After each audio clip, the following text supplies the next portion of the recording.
when we look at this part here, so something that you have to be careful of. If you cut it too short, everything becomes messy here. So I usually will start from this point all the way to the temple area. So this is my first section. People will teach you how to do a men's cut with zone length, where they do like zone 1, zone 2, and zone 3 blending, and then the top. At the start, I sort of understand where they're coming from, but then the more you cut, the more you understand that's not really necessary.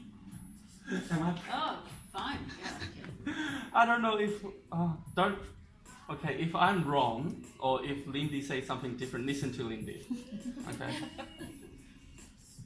No, I tell all the students that everybody has different ways and different things that will suit them. And it's actually just telling someone today, the colouring choices that I make here are very different to the ones I make in the salon. My cutting is very different here to what I do in the salon. But I'll confuse you totally if I did it the other way. So the way that I do scissors over comb, instead of starting from the bottom where most of you seen, or you got taught started from the bottom and then gradually going up, I usually start from the top, and then there's one thing that you have to be careful of is the sideburns on the scalp. So usually I'll go from the widest point of the scalp, keep going straight all the way up, and start cutting from here, so that I can go level down, and level down. I find this way it's more easier to handle. Oh, Lindy is coming to have a look at my haircut. Learning from me, hey? That's why you're here, mate. Okay. And then you get this guide here, you section it from here, and then you create a V shape first. Like I said, I don't want to disturb this part here first because it's very messy. And when I said that, it's also because we are trying to create volume. Remember, because David have a flat occipital. So if a client have a rounder or more rounded shapes here, some people can go all the way like this or even lower. So you have to be careful of what sort of scalp you're dealing with, not what type of clients or what nationalities of client. So it's more important to know what sort of scalp than what nationality. Frankie, can I ask a question? Yes, of course. Now you're saying you start at the top and then go down. Yep. Is that because of the way the hair's growing? Do you find it easier? I do it to all men's haircut. Okay, yep. When I do scissors over comb. It's because if you feel free to come closer to have a look at my haircut. See, when I lift this up, straight away I know the shortest, the weight point. So I'm creating the weight point here. So you know how when we cut a bob, whether we do a graduation or we're doing a line, we got a weight line. So this is what I'm doing, I'm creating a weight line first. So you know where to go to. Yep. And then I'll just bring everything up. So I got this nice gradations. So it's essentially like you've got. But I'll still go from the bottom. At the end of the day, I'll still go from the bottom to blend everything in after. So then just tilt your head down for me. Because this end of my comb, I'm always staying on the shortest, like the guide, where the last sections I have. So I know this is the shortest. If I go shorter than this, then I'm cutting my guide. Yeah.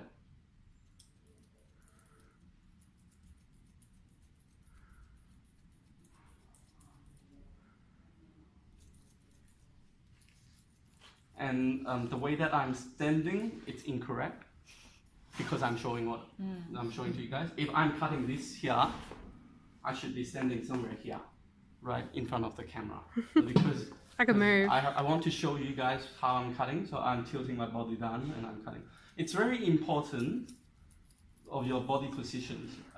At the start, do not stand like what I'm standing until you are experienced. I'm sure Lindy will understand where I'm coming from. because if you're not confident with your body positions yet, and you're doing what I'm doing, most of the time you get like scissors cut, like cut marks and stuff on the client's head, and they'll take forever for you to fix it afterward. So same things on the other side. If you come close, because when I cut hair, I always look at hair growth patterns. Yeah. You'll see this hair coming to this point, but then it's starting to go horizontal from here. Like this is what you need to observe when you cut a man's haircut. Doesn't matter if it's an Asian, Caucasian. Because that's what I'm coming here today for, to explain the difference between Caucasian and Asian. There shouldn't be a difference. The difference should be on the client's head, not the client himself. No, nothing to do with the person. I Yeah. think it's more about the Yeah. texture of the hair is really strong. Yeah. So it needs So to be... it's bounced off right here. So from the temple area, I go joining this point. So I know that when I'm cutting this area, I'm not disturbing this hair. Maybe don't walk too close, I'm nervous. I like your comb. Oh, he's nervous about baby. Yeah, like everyone else. It's because of leaving. No, you can come here, I'm just kidding. No, I'm not interested. No. It's got better stuff like- to do. I start from the front and I fade it up. Oh. And then I start again from here. See how this part becomes the guide. And then I go like this and I cut it. And then I go bottom. I don't tilt it all the way up. I just go lift it up so it's balancing on my comb. And just keep going layer by layer.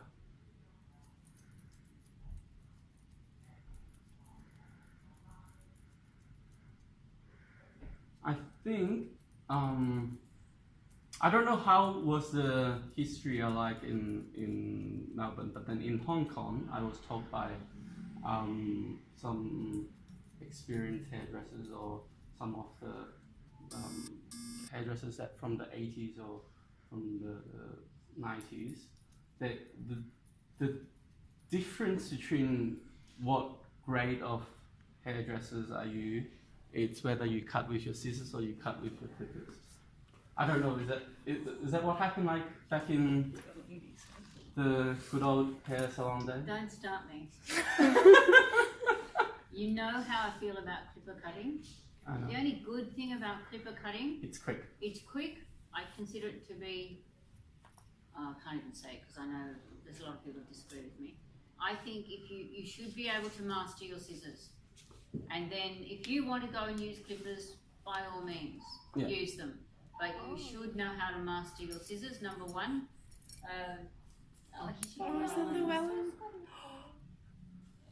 And the other thing is which I guess probably not a lot of you have thought about. I'm really, really lucky, touch wood.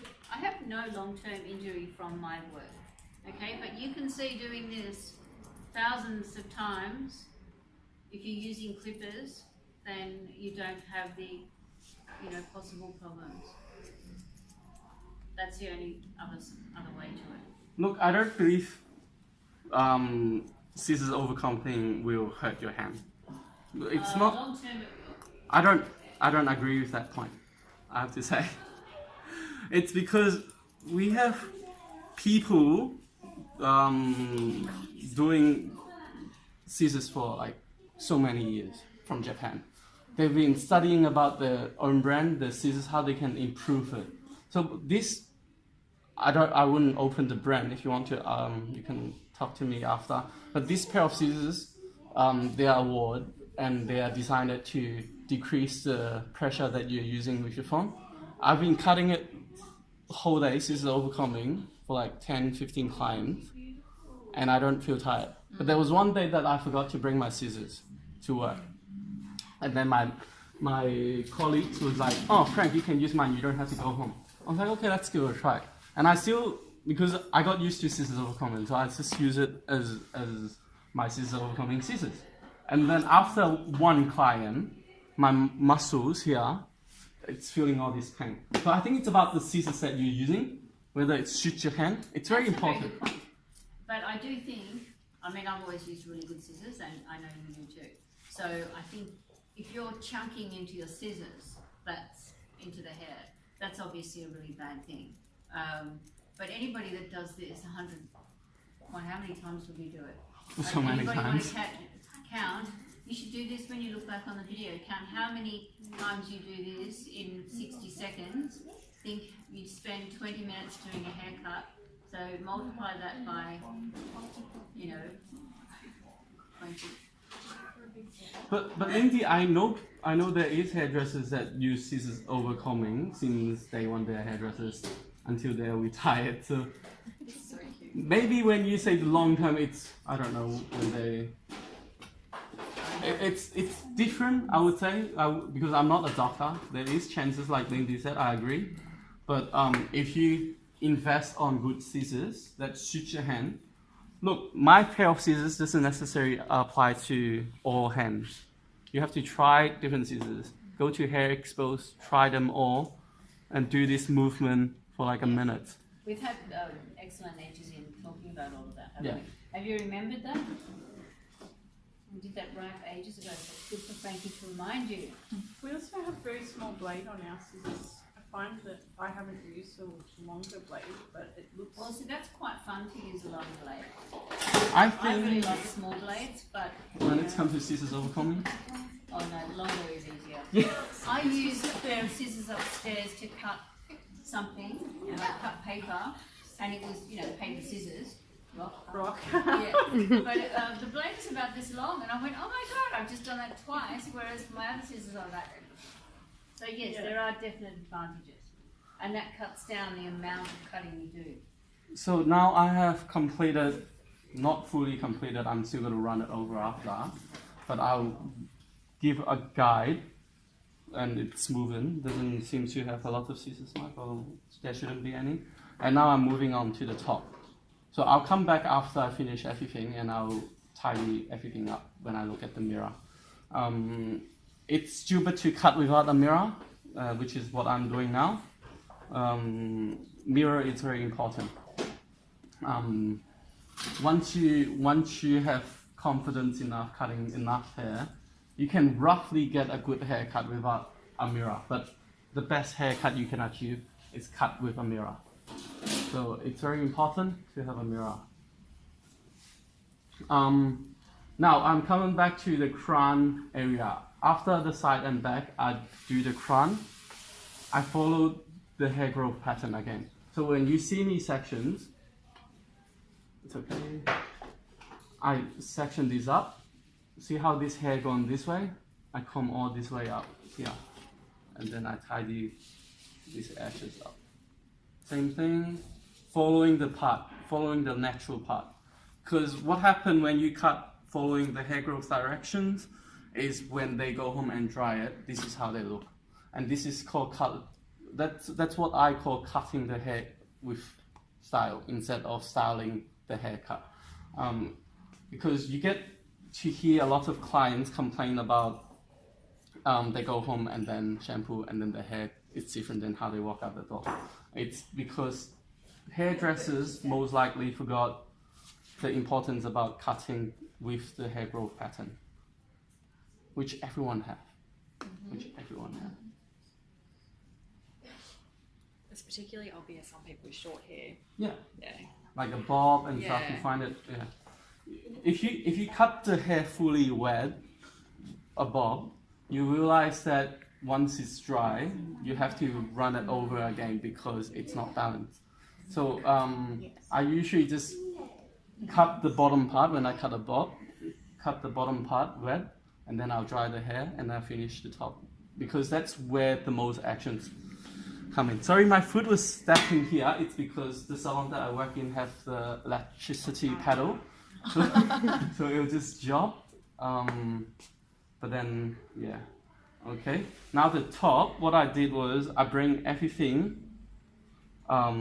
So for example, this is the first section. The second go to the first.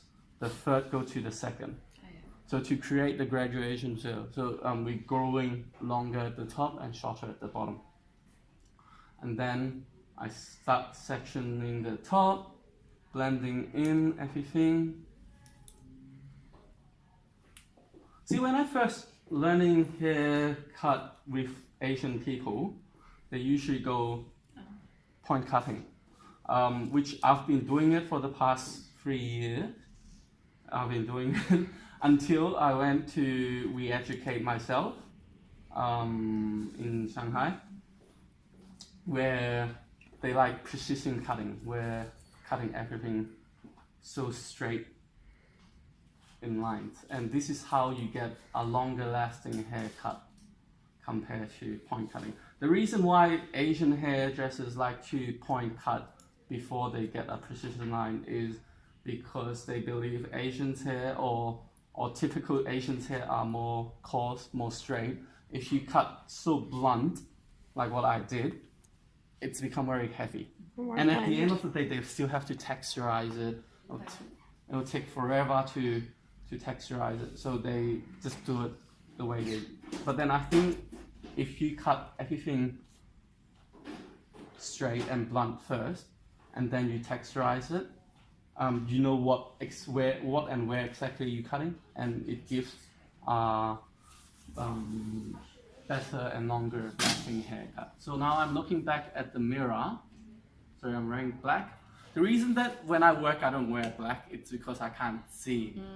So, so there's ways that you can do it. You open up your hand and then you check. Or, like, I mean, if you have Caucasians where they have different colored hair, you can probably see it through black. But then, yeah, sometimes some hair salons, they have weird decorations or refurbishment where their walls have lines, like patterns. And I find that stupid because I'm not going to see that. So, okay, I'm looking back at David's hair. So see, it's not too bad. The side, it's quite straight. This, I probably need to do some polish on the side. And that's what I mean by it's important to look at the mirror.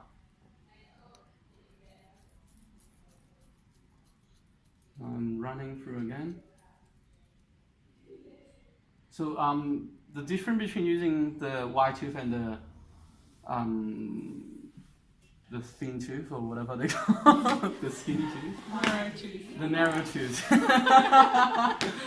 is the fine tooth. Sorry. Yep. It's when you started off cutting the length for men's cut, you use the wide tooth. You pick the most hair. But then when you're trying to refine the edges to sharper, you change it into the fine edge. So it grab more textures and you can create sharper edges.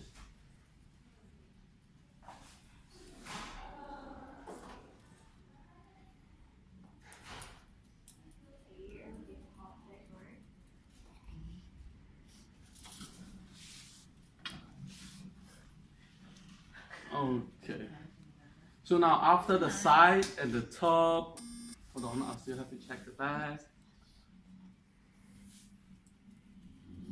Any questions, guys, about how to get your pair of scissors or how to practice or anything about hair cutting? How's the best way to practice scissors overcomb? The best way of scissors overcomb or practice is just do it. So we need more male models. When I practice scissors overcomb, the first thing I practice is my thumb movement. So I would have my hand on the edge of the table. Instead of having pressure, I just touch it, and then I just keep moving my thumb like this. And then eventually I'll do things like this. And then whatever scissors that you pick up, doesn't matter, you're cutting a chicken at home or anything, you grab a random pair of scissors, not the one that you have because it's so expensive, you don't want to chop it. So you just grab any scissors, put your ring fingers into one hole and your thumb on the other hole and start doing this. And then you just keep practicing. So this is a very important movement for scissors overcomb. Because if you move, I can't move both hands now, but then at the start I move both sides of fingers. I can't move, because you just get so used to it. If you move your ring fingers, you're going to create scissors marks. So the smoothest way that you can achieve a good scissors overcomb is only cut with your thumb moving.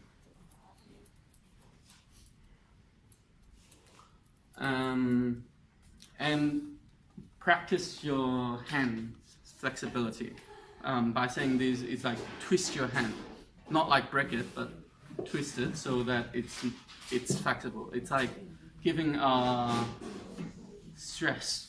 Stretch Yoga for your for your fingers. Yoga sort of for your fingers. Yes. It's because you come across that sometimes you cut like this, like this, like this. Yeah. Different angles. If you only cut like this, see how my hand it's elbow out, or not elbow out, but then it's out jog. It's going to create pains. That's how you get, like when you cut a bob or you cut a line, you cut like this, you know, this is like, you cut like this or you cut like that, any angle. Or well, you can get a pair of scissors that have the thingy, the whatever, the swivel edge or the, yeah. So I'm cleaning the fringe. David doesn't like too long a fringe, and sometimes he'll flick it up. If he have a long fringe, he'll have this tail up. So I'm just gonna tidy it up. So I'm gonna section the front bit out, bring it all the way down, and then point cut it.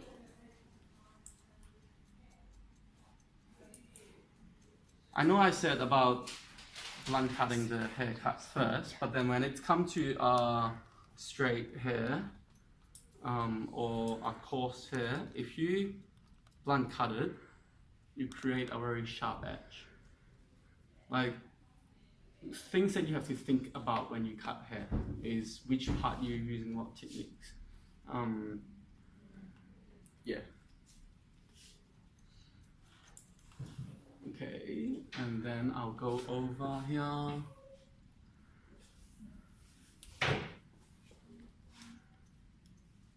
I'll do another one. Yep, thanks.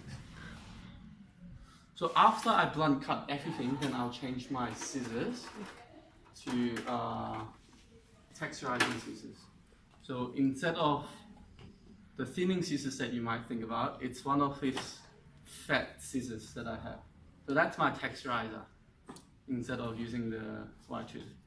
Or using the thinning scissors or the texturizing scissors. I don't like using thinning scissors. It's because I don't know where I'm cutting or how the hair turns. Like I said, I like to know where exactly I'm cutting. I'm controlling the hair myself. So with this, you can see it's not straight.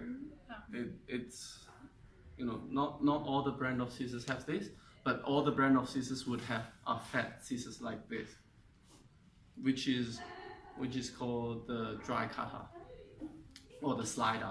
Some people. So I like using this is because I deal with a lot of straight hair spine, and these scissors will create a nice curve and curl towards straight hair. It gives a new direction to hair. Does that make sense? If you don't understand, because I know my English is not perfect, if you don't understand, please let me know. Well, is the idea because the blade is not straight, it's not cutting the hair straight, so it gives the added direction? If you come close enough, again, I'll show you what I mean.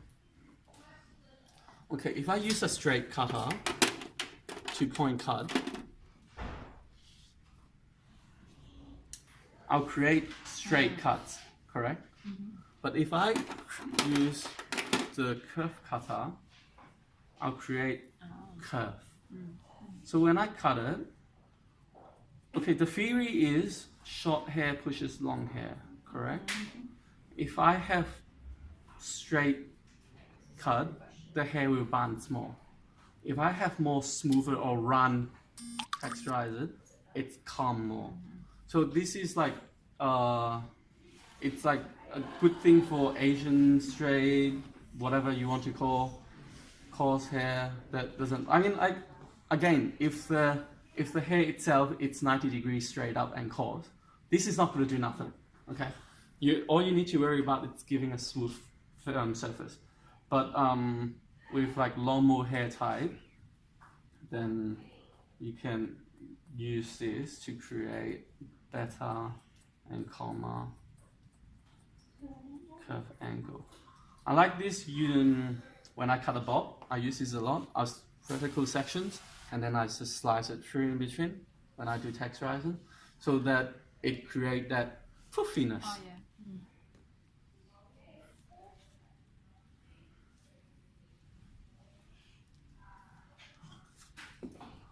David, did you want some water? Oh, no, I'm good, thanks. So when I am cutting or texturizing each section, I would also refine the surface first.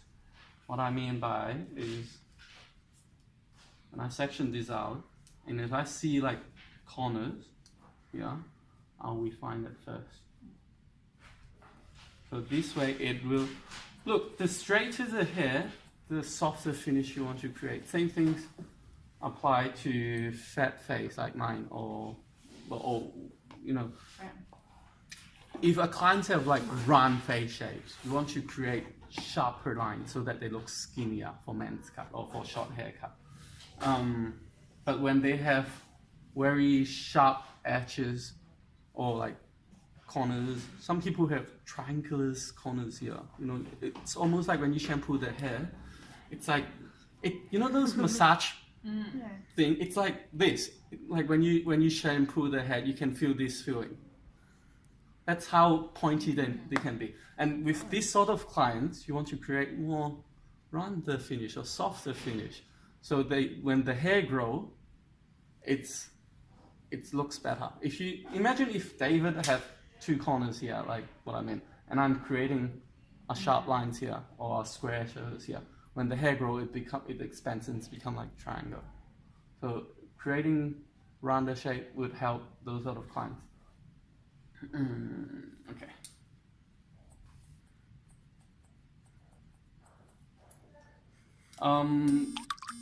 Some people I overheard was talking about, oh, with coarse hair and then you texturize it more or take a bit more weight. That's incorrect. If they have a lot of hair, or if they have so little hair, you only, like if David have little hair, then you don't texturize it at all because you want to create most volume.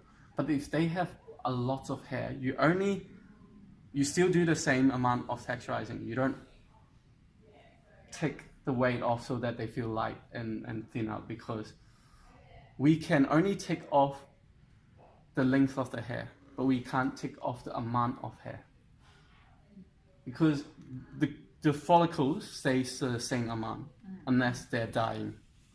So if David have double amount and I decided to create the same weight, at the end of the day when the hair grow, it's just going to kick all the hair out.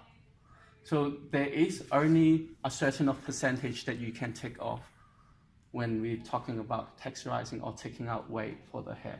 I got clients come to me and say, oh, can you thin out more for me?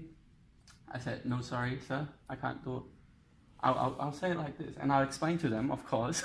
I don't do it. I said, the reason that I don't do overcutting is because you probably feel good, but then like in 2 weeks' time, your hair is not going to hold. So when you reject your client, you have to give them a correct answer. You don't just say no to them, although some I do, but try not to. Because some clients will say, oh, but it's too thick, I feel hot. The other theory, I don't know whether Lindy talked to you about thinning, is if there's too much gaps in between hairs, it creates airflow inside, which when summers come, where the heat is going to trap in, and it's going to make you feel even hotter. If there's a frizzy hair client, calls frizzy hair clients, and they say, oh, my hair is very thick, I want to thin out a lot. And if you do that to them, 2 weeks later you find a lion coming back to you. So yeah, learn about different hair type will save your life.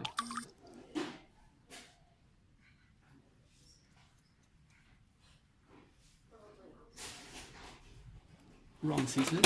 Sorry guys. Wrong scissors.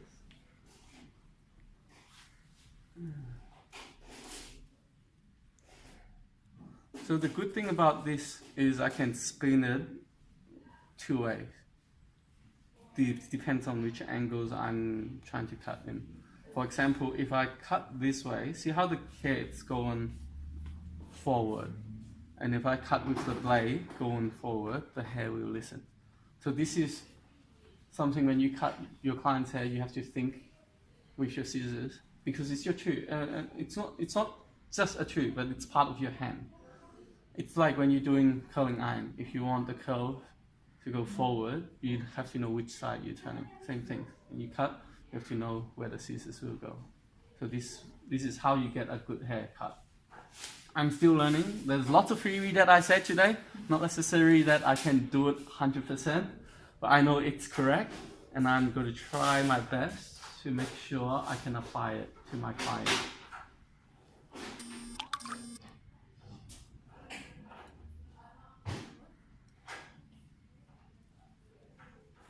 I'm just showing you that without thinning scissors, you can still create good textures. See how my hand are going like different angle? It's because of how their hair goes. See how this part of hair, they're dropping from here, I'll go from here. So following the hair growth pattern again. Can't emphasize more because I hate seeing people just cut the hair without knowing what they're doing.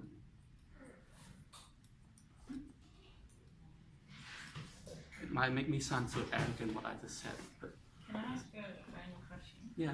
If we don't have funky scissors like that and we have normal texture scissors, Yeah. how would you go about doing it so that you create... Can I borrow your thinning scissors?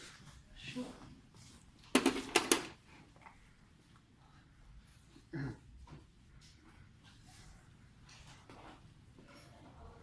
If you have to use the thinning scissors to cooperate with the way that I cut or the way that I believe it's correct, it's gonna make things even hard.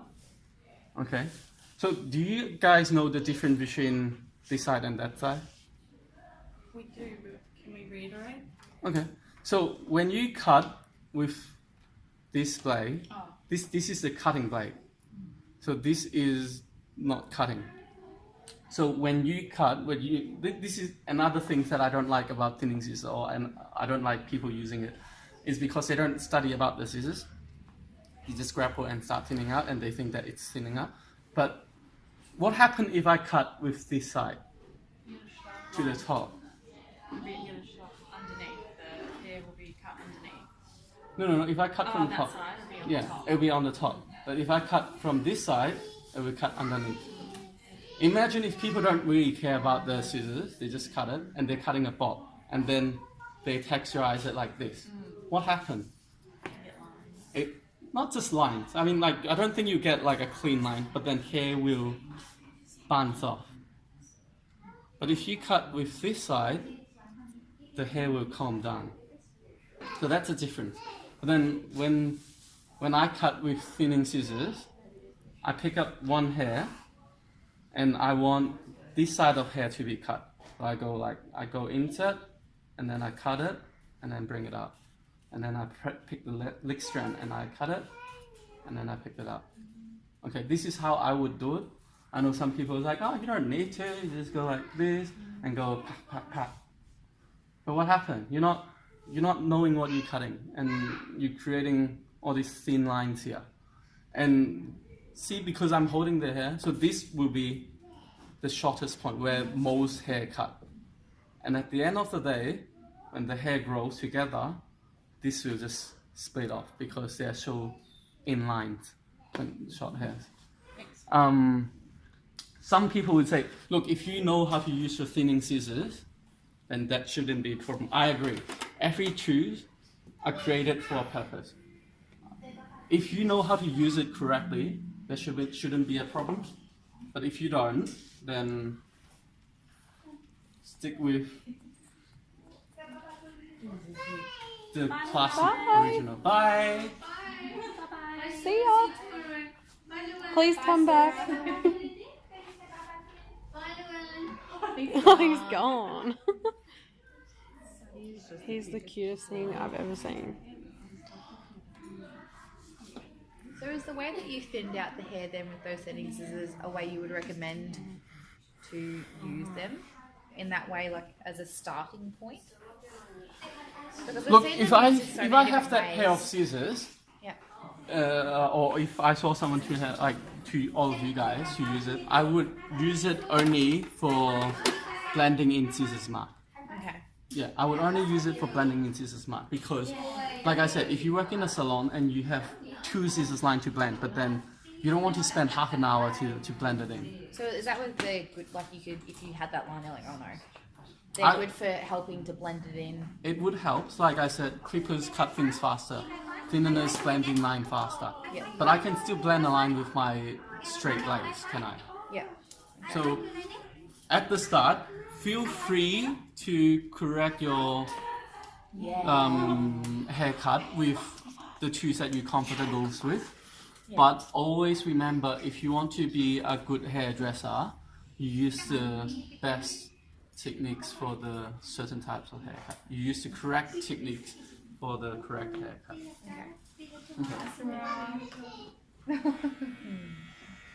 Sorry, we're all distracted by the kid. That's So okay. kids are the worst distractions. Who likes doing kids' haircut here?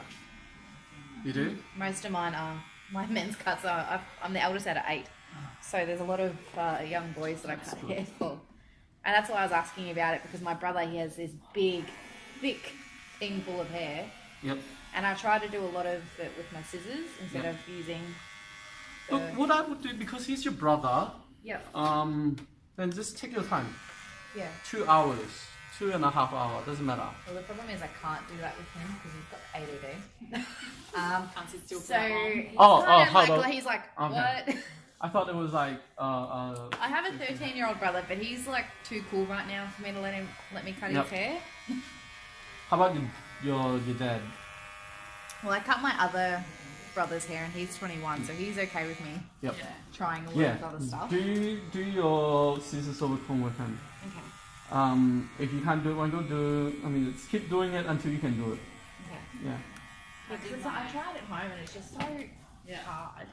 And I find like you end up getting that little bit of that line because you just take off maybe too much, and it's...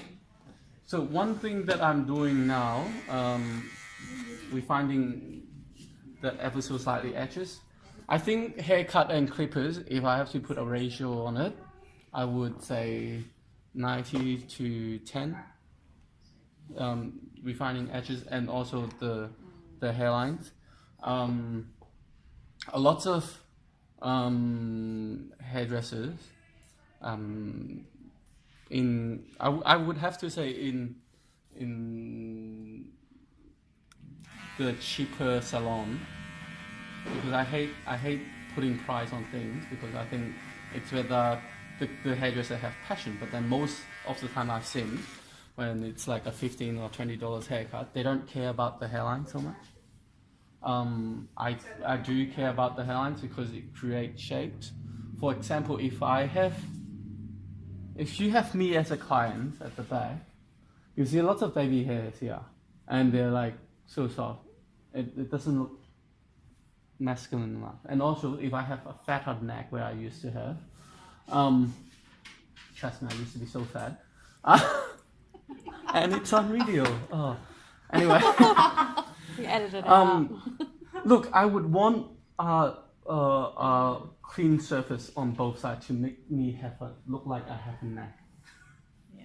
Because if all my hair are surrounded here, and I have a wide neck, it's make it even wider. Where if I clean the side and make it more sharper, narrower shapes, so this is the importance of cutting hairlines, I think. It's to make it's almost like the whole spirit of the haircut. Like when you cut a bob, you always dry the haircut and then go around the edge and run it through with a sharp edges. It looks so much a difference. I was looking at my older work and compared to my recent work, and then I finally noticed the difference between, and I was like, it does looks different.